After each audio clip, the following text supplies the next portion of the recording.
தலைப்பு: ஜெபம் மறுரூபமாக்கும் சத்தியங்கள். ஜெபம் எனும் பாடத்தின் தொடர்ச்சி. பக்கம் 16. ஜெபத்தில் விசுவாசத்தோடு காத்திருத்தல் எனும் துணை தலைப்பின் கீழ் காணலாம். இப்பொழுதோ ஜெபத்தில் விசுவாசத்தோடு காத்திருத்தல் குறித்து சிறிது நேரம் பார்க்கலாம். ஜெபத்தில் காத்திருத்தல் என்றால் என்ன? பதில் வரும் என்று விசுவாசித்து காணப்படுவதாகும். அதாவது பதிலுக்காக எதிர்நோக்கு இருத்தல் மற்றும் இப்படி எதிர்நோக்குவதில் பொறுமையாய் காத்திருத்தலாகும். பதில் கொடுக்கப்படும் என்ற உறுதியான எதிர்பார்ப்பு ஏதுமே இல்லாமலேயே அநேகம் ஜெபங்கள் ஏறெடுக்கப்படுகின்றன. நாம் தேவனிடத்திலும் மனிதனிடத்திலும் எவ்வளவு வித்தியாசமாய் நடந்து கொள்ளுகிறோம்.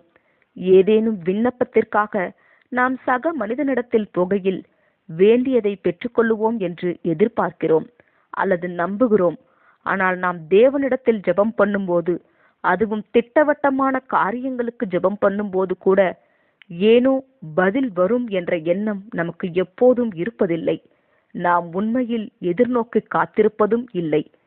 ஜெபங்களுக்கு பதிலளிக்கப்படும் என்று தெரிவிக்கும் அநேக விலையேற பெற்ற வாக்குத்தத்தங்களை நாம் வேத வாக்கியங்களில் பெற்றிருக்கிறோம்.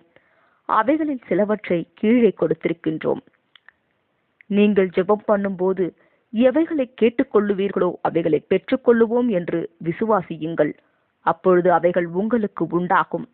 மார்க் 11:24. கேளுங்கள், அப்பொழுது உங்களுக்கு கொடுக்கப்படும். தேடுங்கள், அப்பொழுது கண்டடைவீர்கள். தட்டுங்கள், அப்பொழுது உங்களுக்கு திறக்கப்படும். மத்தேயு 7:7. நீங்கள் என் நாமத்தினாலே எதை கேட்பீர்களோ குமாரனில் பிதா மகிமைப்படும்படியாக அதை செய்வேன். யோவான் 14:13. உங்களில் ஒருவன் ஞானத்தில் குறைவுள்ளவனாயிருந்தால் யாவருக்கும் சம்பூரணமாய் கொடுக்கிறவரும் ஒருவரையும் கடிந்து கொள்ளாதவரும் ஆகிய தேவனிடத்தில் கேட்க கடவன். அப்பொழுது அவனுக்கு கொடுக்கப்படும். ஆனாலும் அவன் எவ்வளவாகிலும் சந்தேகப்படாமல் விசுவாசத்தோടെ கேட்க கடவன். யாக்கோபு 1:5-6. நீங்கள் என்னிலும் என் வார்த்தைகள் உங்களிலும் நிலைத்திருந்தால் நீங்கள் கேட்டுக்கொள்வதெதுவோ அது உங்களுக்கு செய்யப்படும். யோவான் 15:7. மேலும் நிபந்தனைகளும் காணப்படுகின்றது என்று நாம் காண்கிறோம். அதாவது விசுவாசம் வைத்தல், அவரில் நிலைத்திருத்தல் மற்றும் அவர்கள் நம்மில் நிலைத்திருத்தல் என்பவைகளே அந்த நிபந்தனைகளாக இருக்கின்றன. நாம் கிறிஸ்துவின் நாமத்தில் ஜெபம் பண்ண வேண்டும். மேலும் கிறிஸ்துவின் நாமத்தில் ஜெபம் பண்ணுதல் என்பது கிறிஸ்துவின் சிந்தையில், சித்தத்தில் மற்றும் ஆவியில் ஜெபம் பண்ணும் காரியமாக காணப்படும். ஆகையால் நம்முடைய ஜெபங்களுக்கான பதில் என்பது நம்முடைய விண்ணப்பங்களின் பெரிய அல்லது சிறிய அளவை சார்ந்திராமல் அந்த ஜெபத்தை ஏறெடுக்க தூண்டின உந்துதல் உணர்வின் மீதே சார்ந்துள்ளது. ஒருவேளை அந்த உந்துதல் நம்முடைய சொந்த சித்தத்திலிருந்து உருவாகி வந்திருக்குமானால் இந்த ஜெபம் கிறிஸ்துவின் நாமத்தில் ஏறெடுக்கப்பட்ட ஜெபமாக இருக்காது. ஆனால் ஜெபம் பண்ணுவதற்கான உந்துதலானது தெய்வீக செயல்பாட்டின் காரணமாக உருவாகி இருக்குமானால் அது உண்மையில் கிறிஸ்துவின் நாமத்தில் ஏறெடுக்கப்பட்ட ஜெபமாக காணப்படும் மற்றும் அவருடைய பதிலையும் பெற்றுக்கொள்ளும். நாம் அவரோடு கூட மரித்தவர்களாய் இருப்பதினால் நமது கிறிஸ்தவ உடன்படிக்கையில் உள்ள பலியினை கொணர்வதில் ஜாக்கிரதை உள்ளவர்களாக காணப்பட வேண்டும். அதாவது நமது சித்தங்கள் சிலுவையில் அறையப்பட்டதாக இருக்க வேண்டும். தேவனுடைய குணாதிசயங்கள் மற்றும் தன்மைகள் குறித்து நாம் சிந்தித்து தியானிப்பது என்பதும் ஜெபத்தில் நம்முடைய காத்திருத்தலை பயன்படுத்துகின்றதாக இருக்கும். தேவன் உண்மையுள்ளவர் என்பதை நாம் அறிவோம். அவர் தம்முடைய பிள்ளைகளின் உண்மையான நலனுக்கடுத்த விஷயங்களை குறித்து அக்கறை உள்ளவராக காணப்படுகிறார். அவர்களுக்கு நன்மையாயிருக்கும் அனைத்தையும் அவர்கள் பெற்றுக்கொள்ள வேண்டும் என்று விரும்புகின்றார். அவரது இருதயம் அவர்கள் மீதே நோக்கமாயிருக்கின்றது. பூமியிலுள்ள யாரோ ஒருவர் நம்மீது அன்பாயிருக்கின்றார் என்ற உணர்வானது மற்றவரிடம் போய் எதையேனும் கேட்பதிலிருந்து நம்மை தடை பண்ணிவிடும். அப்படியானால் பரத்தில் இருக்கும் ஒருவர் நம்மீது அன்பாயிருக்கிறார் என்றால் இது எவ்வளவாய் மற்றவரிடம் நாம் போகாதபடிக்கு நம்மை தடை பண்ணிவிடும். அவர் நம்மீது வைத்திருக்கும் அன்பை போன்று யார் ஒருவரும் ஒருபோதும் நம்மீது உண்மையாய் வைத்ததும் இல்லை. அவருடைய அன்பு போன்று அவ்வளவு உறுதியாகவும் அவ்வளவு ஆழமாகவும் யார் ஒருவரும் ஒருபோதும் அன்பு வைத்ததும் இல்லை.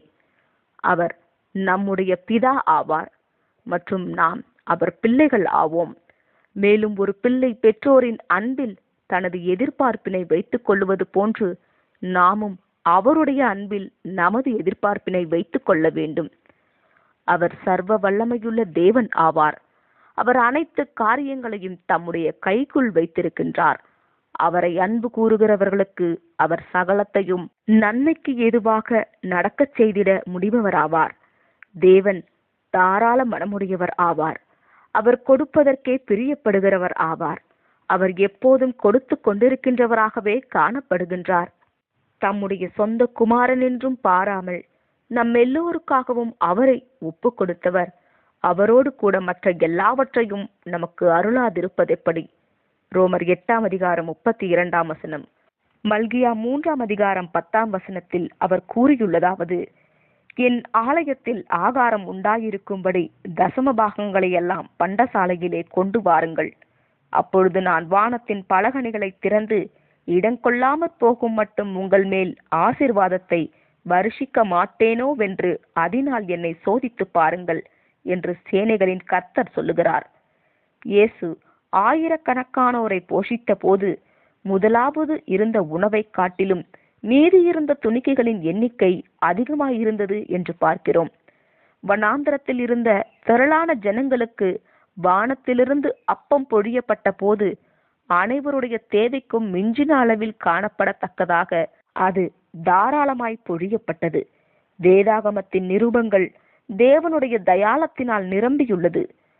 அவரது கிருபையின் மகா மேன்மையான ஐஸ்வர்யங்கள் குறித்தும் அவரது பலத்த சத்துவத்தின் வல்லமை குறித்தும் பூரணமாய் பெருகும் கர்த்தரின் கிருபை குறித்தும் மகா மேன்மையும் அருமையுமான வாக்குத்தத்தங்கள் குறித்தும் நாம் வாசித்திருக்கின்றோம்.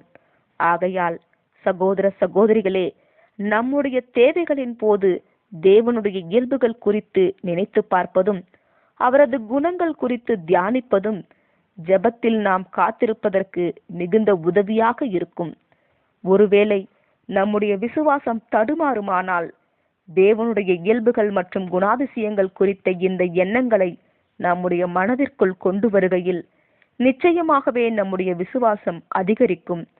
நம்முடைய எதிர்பார்ப்பு காத்திருப்பு பலப்படும். மேலும் நம்முடைய ஜெபத்தில் மனமார்ந்த ஓர் உண்மையும் காணப்படும். 5வது தலைப்பு, ஜெபத்தில் காத்திருப்பதன் பலன்கள். இப்பொழுதோ ஜெபத்தில் காத்திருப்பதன் பலன்கள் குறித்து பார்க்கலாம். நம்முடைய ஜெபங்கள் மிகவும் திட்டவட்டமான நோக்கமுடையவையாகுவதே பலன்களில் ஒன்றாக காணப்படுகின்றது. தேவனுடைய பிள்ளையானவன் வாஞ்சிக்க வேண்டும் என்று நம்முடைய ஆவிக்குரிய அறிவு நமக்கு தெரிவித்திடும் காரியங்களுக்காக நாம் ஜெபம் பண்ண வேண்டியவர்களாக இருக்கிறோம். இப்படி நாம் ஜெபிக்க வேண்டிய அநேக காரியங்கள் இருக்கின்றன. ஆனால் அவைகளையெல்லாம் நாம் உண்மையாகவே வாஞ்சிக்கின்றோமா? அவைகளுக்காக நாம் ஜெபத்தில் வேண்டிக் கொள்ளுகையில் அவைகளை பெற்றுக்கொள்ள வேண்டும் என்று ஆவலோடு இருக்கின்றோமா? விசாரம் கொள்ளுகின்றோமா? தேவன் அவருக்கே உரிய வழியில் நம்முடைய விண்ணப்பங்களுக்கு பதிலளிக்க வேண்டும் என்று உண்மையில் நாம் ஆவல் கொண்டவர்களாக காணப்படுகிறோமா? நாம் ஜெபம் பண்ணும்போது பதிலளிக்க போகும் வழிமுறையினை நாம் அவரிடத்திலேயே விட்டுவிட வேண்டும். ஜெபத்தில் காத்திருப்பதற்கும் பதில் ஒன்று உண்மையில் வரும் என விசுவாசிப்பதற்கும் நாம் கற்றுக்கொண்டிருப்போமே. ஆனால் நாம் நிச்சயமாகவே தேவனிடத்தில் எவைகளை விண்ணப்பிக்கின்றோமோ அவ்விஷயத்தில் நாம் திட்டவட்டமாகவே காணப்படுவோம். நம்முடைய சக மனிதர்களை அணுகுகையில் நாம் திட்டவட்டமாகவே காணப்படுகிறோம். நமக்கு தேவையில்லாத ஏதோ ஒன்றிற்காக அர்த்தமற்ற விண்ணப்பங்களை நாம் சக மனிதனிடத்தில் முன்வைப்பதில்லை. ஆகையால் அருமையான சகோதர சகோதரிகளே, நமது சக மனுஷரிடத்தில் அணுகுகையில் நாம் காண்பிப்பதை விட குறைவான நிச்சயத்துடன் மற்றும் மனமற்ற நிலையுடன் தேவனை அணுகாமல் இருப்போமாக. நாம் அவரிடத்தில் ஜெபம் பண்ணும்போது நாம் சொல்வதை உண்மையில் நாம் நிதானித்து பார்த்து சொல்லுவோமாக. நாம் விரும்பாத மற்றும் வாஞ்சிக்காத காரியங்களை தேவன் தர வேண்டும் என்று ஜெபம் பண்ணாதிருப்போமாக. இப்படி ஜெபத்தில் காத்திருப்பதன் இன்னும் ஒரு நல்ல பலன் ஜெபம் பண்ணுவதற்கு மிகவும் மனமுவந்து காணப்படும் நிலை உருவாகுதலாகும். தேவன் நம்முடைய விண்ணப்பங்களுக்கு அருள் செய்வார் என்று நாம் நம்புவோமே, ஆனால் நாம் தேவனிடம் செல்வதற்கும் விண்ணப்பம் பண்ணுவதற்கும் மிகவும் மனமுவந்து காணப்படுவோம். பொதுவாக நம்முடைய விண்ணப்பங்கள் மறுக்கப்படும் என்கிற இடங்களுக்கு நாம் செல்வதற்கும் உதவி கேட்பதற்கும் முற்றிலும் வெறுப்போம். அப்படியான இடத்திற்கு செல்வதற்கும் விண்ணப்பம் பண்ணுவதற்கும் நம் இருதயம் விரும்பாது. ஆனால் உண்மையில் நாம் தேவனிடத்தில் எதிர்பார்ப்பு கொண்டவர்களாக காணப்படுவோமே, ஆனால் நமக்கு தேவையாய் இருப்பவைகள் குறித்து அவரிடம் கேட்பதற்கும் அவரிடம் செல்வதற்கும் நாம் மிகவும் மனமுவந்து காணப்படுவோம். ஜெபத்தில் ஊக்கமின்மைக்கான நாட்டமின்மைக்கான காரணங்களில் ஒன்று பதில் கிடைப்பது தொடர்புடைய விஷயத்தில் நம்முடைய சந்தேகமும் நிச்சயமின்மையும் ஆகும். இக்காரணங்களானது ஜெபம் பண்ணுவதற்குரிய நம்முடைய மனப்பூர்வமான ஆவலுள்ள நிலையை எடுத்து போட்டு விடுகின்றது. மேலும் ஜெபத்தை பாக்கியமான ஸ்லாக்கியமாக கருதுவதற்கு பதிலாக அதை கடினமாய் பிரயாசப்பட்டு எடுக்க வேண்டிய ஒரு காரியமாக மாற்றி விடுகின்றது. இன்னும் ஒரு நன்மையான பலன் என்னவெனில், நித்திய தேவனை நாம் பெற்றிருக்கின்றோம் என்ற நம்முடைய உணர்ந்து கொள்ளுதலின் காரணமாக மனுஷனிடத்தில் நாம் வைக்கும் எதிர்பார்ப்பும் மனுஷனை சார்ந்திருக்கும் காரியமும் குறைந்து விடுகின்றது. ஜீவனுள்ள தேவனில் விசுவாசம் வைப்பதற்கு பதிலாக மாம்சமான மனுஷனில் நம்பிக்கை வைக்கும் அபாயம் எப்போதுமே காணப்படுகின்றது. ஆகையால் நம்முடைய ஜெபங்களுக்கு பதிலளிக்க தேவன் விருப்பம் உள்ளவராகவும் வல்லமை உள்ளவராகவும் இருக்கிறார் என்பதை அறிந்தவர்களாக நாம் நம்முடைய தேவைகளை தேவனிடம் சொல்பவர்களாகவும் பதிலை அவரிடத்திலிருந்து எதிர்பார்க்கின்றவர்களாகவும் காணப்படுவோமாக. மனிதன் மீது சார்ந்திராமல் இருப்போமாக. ஜெபத்தில் இப்படியாக நாம் எதிர்பார்த்திருத்தல் என்பது ஜெபம் ஏறெடுக்கப்பட்ட பிற்பாடு நம்முடைய மனங்களை மிகவும் சந்தோஷமாக்கி விடுகின்றது. தேவன் மீது நம்முடைய பாரங்களை இறக்கி வைக்கையில் நம்முடைய பாரச்சுமை குறைகின்றது. நம்முடைய பிரச்சனைகளை அவரிடத்தில் ஒப்படைத்து விடுகிற காரியமே நமக்கு ஆறுதலையும் சமாதானத்தையும் கொடுத்து விடுகின்றது. நாமோ, என்னுடைய தேவன் இந்த காரியத்தை தம் கரத்தில் எடுத்துக் கொள்ளுவார், என்னுடைய மேலான நன்மைக்கேதுவாக அவர் அனைத்தையும் சீர்படுத்துவார், எனக்காக அவர் தம் ஞானத்தையும் சகல ஆதாரங்களையும் பயன்படுத்துவார், என் விஷயங்கள் அனைத்தும் அவர் பொறுப்பில் காணப்படுகின்றது என்று சொல்ல முடிகின்றவர்களாய் காணப்படுவோம். நம்முடைய பிரச்சனைகளை தேவனிடம் ஜெபத்தில் ஒப்பு கொடுத்து விடுவதற்கு முன்பாக நாம் எப்படி துக்கமாக காணப்பட்டோமோ அதுபோலவே ஜெபம் பண்ணின பிற்பாடும் துக்கமாக நாம் அடிக்கடி காணப்படுகின்றோம் அல்லவா? ஜெபத்தின் போது நம்முடைய பாரங்களை சிங்காசனத்திற்கு எடுத்து சென்றிருப்போம். பின்னர் மறுபடியுமாக அதை நம்மோடு கூட திரும்ப எடுத்து வந்திருப்போம். அப்படி ஒருவேளை ஜெபத்தில் எதையேனும் இறக்கி வைத்திருப்போமே, ஆனால் நாம் தேவனிடத்தில் பகுதியளவே இறக்கி வைத்தவர்களாக இருந்திருப்போம். தேவன் நம்முடைய பாரங்களை சுமக்கும்படி எதிர்பார்ப்பது என்பது மிதமிஞ்சின காரியம் என்று எண்ணினவர்களாக நம்முடைய பாரங்களை நம்மீதே இறுக்கமாக கட்டி வைத்திருந்திருப்போம். இப்படி செய்யாதிருப்போமாக.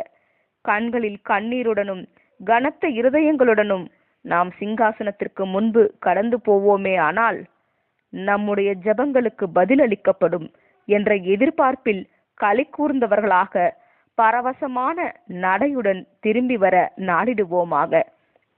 ஜெபத்தில் காத்திருத்தல் என்பது காணப்படும் வசதி வாய்ப்புகளை வழிவகைகளை பயன்படுத்துவதற்குரிய ஊக்கத்தினை குறைத்து போடாதா என்று சிலர் எண்ணலாம். அப்படியாக அல்ல. ஜெபத்தில் காத்திருத்தல் என்பது வழிவகைகளை பயன்படுத்துவதற்குரிய ஊக்கத்தினை அதிகமாய் கொடுக்கின்றது.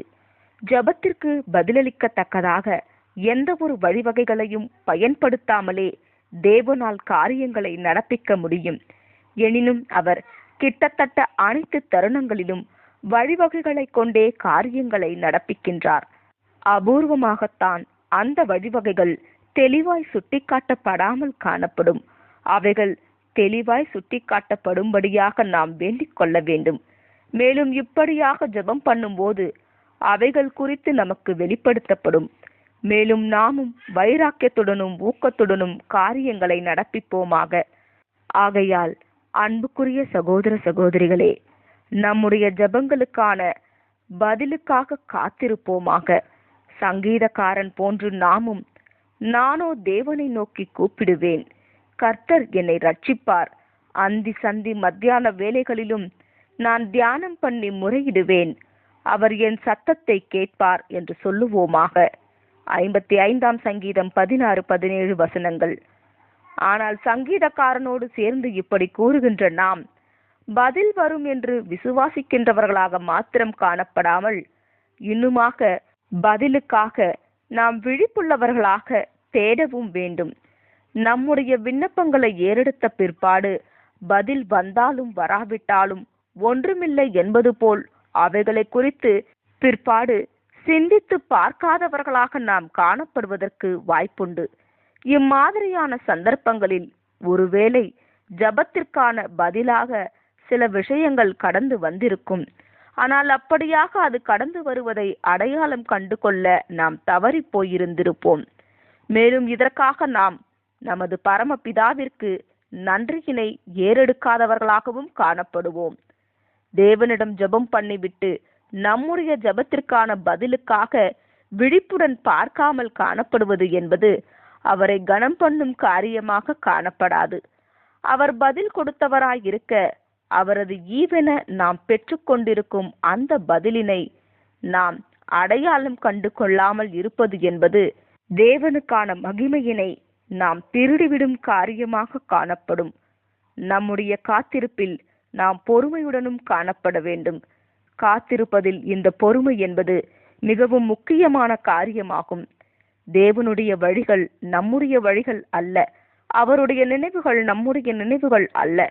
நம்முடைய அநேக ஜெபங்களுக்கு நாம் நினைத்த நேரங்களில் அல்லது நாம் நினைத்த விதங்களில் பதிலளிக்கப்படுவதில்லை. நம்முடைய பொறுமையானது அநேக சோதனைகளினால் சோதிக்கப்படும். தேவனுடைய பிள்ளைகள் அவருக்காக காத்திருக்கும் போது அவர் கனப்படுத்தப்படுகிறார். சாத்தானும் அவர்களது விசுவாசத்தினை அசைப்பதற்குரிய பிரயாசத்தினை ஏறெடுக்காமல் அவர்கள் காத்திருக்கும்படிக்கு விட்டுவிட்டு வெறுமனே பார்த்து கொண்டிருப்பதில்லை. இன்னுமாக நம்முடைய ஜெபங்களுக்கான தேவனுடைய பதில் வேகமாக கிடைக்கத்தக்கதாக நம்மால் ஏறெடுக்கப்படும் முயற்சிகள் அனைத்தும் மோசமான பலன்களையே கொண்டு வரும் என்பதையும் நினைவில் கொள்வோமாக. தேவனுடைய சித்தத்திற்கு இசைவாகத்தான் நம் விண்ணப்பம் காணப்படுகின்றது என்பதில் நமக்கு மிகுந்த நிச்சயம் காணப்படுகின்றது என்றாலும், காலம் தொடர்புடைய விஷயத்தை நாம் முற்றிலுமாக அவர் சித்தத்தின்படியே விட்டுவிட வேண்டும். அனைத்து காரியங்களும் நமக்கு எதிராய் செயல்பட்டு கொண்டிருக்கையில் பொறுமையோடு எதிர்பார்த்து காத்திருத்தல் என்பது கொஞ்சம் கடினமான காரியமே ஆகும். மாதங்கள் கடந்து செல்லலாம், வாரங்கள் கடந்து செல்லலாம், பதில் வராமலே காணப்படலாம். ஆனால் அவரது பாதப்படியில் அமர்ந்து காத்திருப்பதும் அவரது ஏற்பாடுகளை துரிதப்படுத்த முயற்சிக்காமல் இருப்பதும் தான் நமக்கடுத்த காரியமாக காணப்படும். 6வது தலைப்பு, ஜெபத்தில் இருக்க வேண்டிய தீவிரம். இப்பொழுதோ ஜெபத்தில் இருக்க வேண்டிய தீவிரம் அல்லது ஊக்கம் குறித்து சிறிது நேரம் பார்க்கலாம். தீவிரமாய் ஜெபம் பண்ணுவதற்குரிய 2 வேறுபட்ட காலங்கள் உண்டு. அவை பின்வருமாறு: 1. சில சந்தர்ப்பங்களில் தீவிரமாய் ஜெபம் பண்ண வேண்டியிருக்கும். 2. ஆவியின் உந்துதலினால் செயல்பட வேண்டிய மற்றும் உடனடியாக செயல்பட வேண்டிய சில காலங்களில் தீவிரமாய் ஜெபம் பண்ண வேண்டியிருக்கும். சில சமயங்களில் குறிப்பிட்ட கால வேளைக்குள்ளாகவும் அதே வேளையில் வேகமாகவும் காரியம் ஒன்றிற்கு தீர்வு காண வேண்டிய சூழ்நிலைக்குள்ளாக நாம் கொண்டு வரப்படுவோம். இப்படியான கட்டங்களுக்குள் நம்மை கொண்டு வருவதன் மூலமாக ஜெபத்தில் தீவிரமாய் காணப்படுவது என்பது என்ன என்று தேவன் அடிக்கடி நமக்கு கற்றுத்தருகின்றார். மேலும் நாம் எவ்வளவு தீவிரமற்று அடிக்கடி ஜெபம் பண்ணி இருந்திருக்கின்றோம் என்று நம்மால் உணர்ந்து கொள்ள முடிகின்றது. சடுதியான ஆபத்து நம்மீது வரும் காலங்களும் கூட ஜெபத்தில் நாம் தீவிரம் காட்டுவதற்குரிய காலங்களாக இருக்கின்றன. நாம் சடுதியாய் பிரச்சனைக்குள்ளாக இருப்பதையும் வழிவகைகள் ஏதும் இல்லாதவர்களாக மற்றும் நண்பர்களின் துணை இல்லாதவர்களாக காணப்படுவதையும் உணரலாம். இம்மாதிரியான தருணங்களில் நாம் உடனடியாக தேவ சமூகத்திற்குள் தஞ்சம் புகுகின்றவர்களாக நம்மை நாம் காணலாம். மனித ஆதரவிற்கும் அதிகமான ஏதோ ஓர் உதவி வேண்டும் என்ற நிலை உருவாகும். இல்லையேல் நம்மீது சடுதியாக வந்துள்ள நெருக்கடியின் பாரத்தினை நம்மால் சுமக்க இயலாது என்ற நிலை உருவாகும். நம்மீது வந்துள்ள இந்த மகா துன்பத்தின் காரணமாக நாம் ஜெபத்தில் தீவிரமாய் காணப்படும்படிக்கு உந்தி தள்ளப்படுவோம். இம்மாதிரியான சடுதியான துன்பங்கள் நமக்கு வருகையில் தீவிரமாய் ஜெபிக்கும் அந்த சில வினாடிகள் போன்று வேறு எதுவும் நம் மனங்களை அமைதிப்படுத்திட முடியாது மற்றும் சிந்தனைகளை சமாதானப்படுத்திட முடியாது.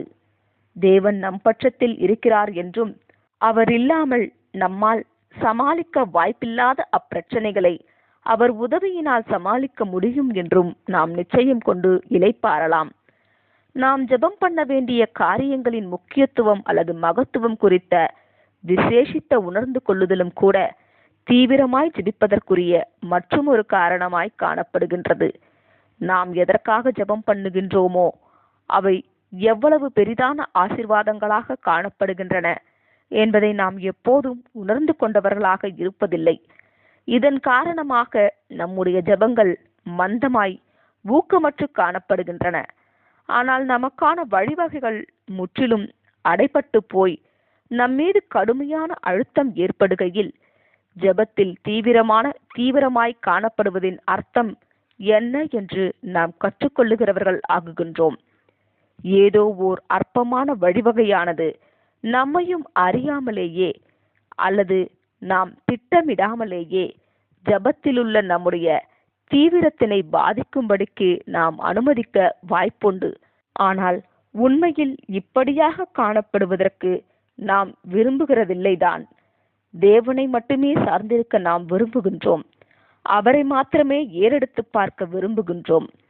ஆனால் பாவப்பட்ட பலவீனமான மனித சுபாவமோ அருகாமையில் காணப்படுவது போன்று தோன்றும் ஏதோ சில அற்பமான வழிவகைகள் மீது அல்லது நமது கைக்கு எட்டினால் நன்மை தருவதாக இருக்கும் என நமக்கு அதிகம் நம்பிக்கை தரக்கூடிய ஏதோ சில வழிவகைகள் மீது நமது கண்களை அலைபாய விடுகின்றது. இப்பொழுது ஆவியின் உந்துதலினால் தீவிரமாய் ஜெபம் பண்ண ஏவப்படும் சில அனுபவங்களை பார்க்கலாம். நாம் உண்மையாய் வாஞ்சித்திருந்த விஷயத்திலும் நன்றாய் செய்ய வேண்டும் என்று நாம் தீர்மானித்திருந்த விஷயத்திலும் ஏதோ ஒரு கட்டத்தில் நாம் தோல்வி அடைந்து விட்டோம். இதை குறித்தோ அல்லது கடந்த காலத்தின் ஏதோ ஒரு தோல்வியை குறித்தோ நினைத்து கொண்டே இருக்கின்றோம் என்று வைத்துக் கொள்ளுங்கள். நம்மிடத்தில் செயல்பட்டு கொண்டிருக்கும் கர்த்தருடைய ஆவியானது இப்பொழுதும் நம்முடைய பலவீனங்களை சுட்டிக்காட்டிக் கொண்டிருக்கின்றது என்று வைத்துக் கொள்ளுங்கள். இன்னுமாக நாம் எவ்வளவுதான் நேர்மை உள்ளவர்களாக நல் நோக்கம் உள்ளவர்களாக காணப்பட்டாலும் பிரயாசம் எடுப்பதில் துரிதமுள்ளவர்களாக காணப்பட்டாலும் இதையும் தாண்டி நம் நிலைமை என்ன என்று அந்த ஆவியானது நமக்கு நிரூபித்து காட்டுகின்றது என்று வைத்துக் கொள்ளுங்கள். இதனால் வேதனை அடைந்தவர்களாகவும் நம்மை நாமே கடிந்து கொண்டவர்களாகவும் இருக்கையில் இன்னுமாக எதிர்காலத்தில் உள்ள நமது நிலைமை குறித்தும் பயமும் ஏற்படுகையில் ஜெபத்தில் நாம் தீவிரம் கொள்கின்றவர்களாக மாறிவிடுவோம். நாம் தேவனை நோக்கி பார்ப்போம், அவரில் தஞ்சம் புகுவோம், கிறிஸ்துவில் உள்ள நம்முடைய நிலைமையினை நினைவு கூறுவோம். ஜெபத்தில் தீவிரமடைந்தவர்களாக என் கண்மலையாகிய கர்த்தாவே உம்மை நோக்கி கூப்பிடுகிறேன், நீர் கேளாதவர் போல மௌனமாயிராதேயும் என்ற வார்த்தைகளை கூறுகிறவர்களாக காணப்படுவோம். 28ஆம் சங்கீதம் 1ஆம் வசனம். 7வது தலைப்பு, பலன்களாகிய இளைப்பாறுதல், சந்தோஷம் மற்றும் சமாதானம். இடைவிடாமல் ஜெபம் பண்ணுவதன் பலன் என்பது தேவனிலும் நமது மீட்பராம் கிறிஸ்துவிலும் கண்டடையப்படும் இளைப்பாறுதல், சந்தோஷம் மற்றும் சமாதானம் என்பவைகளே ஆகும். நாம் உள்ளான ஆறுதலுக்காகவும் சமாதானத்திற்காகவும் ஆவலோடு இயங்குவோம். எல்லா புத்திக்கும் மேலான தேவ சமாதானம் நமக்கு தேவை என்று வாஞ்சிப்போம். ஆத்துமாவிற்கு இளைப்பாறுதல் ஒன்று உள்ளது என்று போதிக்கப்பட்டிருப்பதை நாம் அறிவோம். அதையே நாம் வாஞ்சிக்கவும் செய்கின்றோம். அதை நாம் இக்காலத்தில் சொந்தமாக்கிக் கொள்ளவில்லை என்றாலும் அதன் ஆசீர்வாதமான தன்மை என்ன என்று நாம் காண்கிறோம். இது ஜெபத்தில் நாம் தீவிரம் கொள்வதற்கு வழிநடத்துகின்றதாய் இருக்கின்றது. இந்த சமாதானத்தை கொடுக்க வேண்டும் என்பதே தேவனுடைய நோக்கமாய் இருக்கின்றது. ஆனாலும் அன்புக்குரிய சகோதர சகோதரிகளே, இடைவிடாமல் ஜெபம் பண்ணுவதன் மூலமாக மாத்திரமல்லாமல் கர்த்தரால் அருளப்பட்டுள்ள சகல ஏற்பாடுகள் மூலமாகவும் தான் அச்சமாதானமானது உண்மையாய் வாஞ்சித்து நாடப்பட வேண்டும் என்பதையும் நாம் அறிவோம். என்னிடத்தில் கற்றுக்கொள்ளுங்கள், அப்பொழுது உங்கள் ஆத்துமாக்களுக்கு இளைப்பாறுதல் கிடைக்கும் என்று நமது ஆண்டவர் கூறியுள்ளார். இளைப்பாறுதல் என்பது கொடுக்கப்படுகின்ற ஒரு காரியம் அல்ல, மாறாக அடையப்படுகின்ற ஒரு காரியமே ஆகும். அது ஒரு செயலால் வராமல் பல செயல்களின் விளைவாக கிடைக்கின்றது. ஆவிக்குரிய காரியங்களை பொறுத்தமட்டில் தேவன் பதிலளிப்பதற்கு மறுப்பு தெரிவிப்பதில்லை. ஆனால் அந்த பதிலானது எப்படி மற்றும் எப்போது மற்றும் எந்த வழிகள் மூலம் பதில் அளிக்கப்படும் என்பவைகளை முழுவதுமாக நாம் அவர் கரத்தில் விட்டுவிட வேண்டும். ஆமேன். Bible students convention 1930. சகோதரர் I. மார்ஜெசன். தமிழாக்கம். ஜெபம். ஜெபம் பண்ணாத கிறிஸ்தவன் வாழ்க்கையில் விளையாடிக் கொண்டிருப்பவனாக காணப்படுவான். உலக பிரகாரமான கிறிஸ்தவன் ஜெபம் பண்ணுவதை நிறுத்திக் கொள்ளுவான். ஆனால் ஜெபம் பண்ணுகிற கிறிஸ்தவனோ உலக பிரகாரமாய் இருப்பதை நிறுத்திக் கொள்ளுவான். ஜெபம் பண்ணுவதின் நோக்கமாவது தெய்வீக சித்தத்தை மாற்றுவதற்காக என்றில்லாமல் மாறாக அதற்கு நாம் ஒத்துப்போவதற்காகவே ஆகும். ஊன்றி நிற்பதற்குரிய கால்கள் இல்லை என்ற நிலைமை வராத வரையிலும் சிலர் தங்கள் முழங்கால்களை ஜெபத்திற்கு முடக்குவதில்லை. அதிகமாய் முழங்காற்படியிடுகிறவனே சிறந்த விதத்தில் நிற்கின்றவனாய் காணப்படுவான்.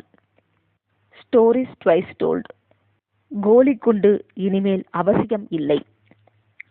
ஒரு நாள் ஒரு பெண்மணி தனது சகோதரன் மகனுக்கு பாடம் கற்றுக் கொடுத்து கொண்டிருந்தாள். அச்சிறுவன் பொதுவாகவே நல்ல பிள்ளையாகவும் கருத்தாய் பாடங்களை கவனிக்கும் பிள்ளையாகவும் காணப்பட்டான். ஆனால் அன்றைய தினமோ அவனால் பாடத்தை கவனிக்கவே முடியவில்லை. திடீரென அச்சிறுவன், அத்தை, காணாமல் போன எனது கோலிக்குண்டை கண்டுபிடிக்க உதவி அருள வேண்டும் என தேவனிடம் நான் முழங்காற்படியிட்டு ஜெபம் பண்ணலாமா என்று வினவினான். அத்தையும் அனுமதியளிக்க அச்சிறுவன் முழங்காற்படியிட்டு தன் கண்களை மூடி அமைதியாய் ஜெபம் பண்ணினான். பின்னர் எழுந்து தன் பாடங்களை சலனம் இல்லாமல் கற்கத் துவங்கினான். தனது விளையாட்டு சாமான்களை கண்டுபிடிக்க முடியாததால் அந்த சிறுவனின் எளிமையான விசுவாசம் தொலைந்து போய்விடுமோ என்ற அச்சத்தில் அடுத்த நாள் அந்த பெண்மணி சிறுவனிடம் விசாரிக்க தயங்கினாள். பின்னர் அவள், அன்பு குழந்தையே, உனது கோலிக்குண்டை கண்டுபிடித்தாயா என்று வினவினாள். சிறுவனோ, இல்லை அத்தை, ஆனால் அதை தேட வேண்டும் என்ற எண்ணத்தை தேவன் என்னிடமிருந்து மாற்றிவிட்டார் என்று பதிலளித்தான். எல்லா சமயங்களிலும் நாம் விரும்புகின்ற அல்லது எதிர்பார்க்கின்ற விதத்தில் தேவன் நம்முடைய ஜெபங்களுக்கு பதிலளிக்கிறதில்லை. ஆனாலும் நாம் அவரிடம் உண்மையாய் ஜெபிக்கும் போது அவர் சித்தத்திற்கு எதிரானவைகளை நம்மிடமிருந்து எடுத்து மாற்றி போட்டு விடுவார். மேலும் அனைத்தும் அவரது பரிசுத்த சித்தத்தின்படியே ஆகக்கடவது என்று நாம் விட்டு விடுவதற்குரிய விசுவாசத்தினை நமக்கு அருளுகின்றார். ஆமேன். இத்துடன் ஜெபம் எனும் பாடம் முடிவுற்றது. ஆமேன்.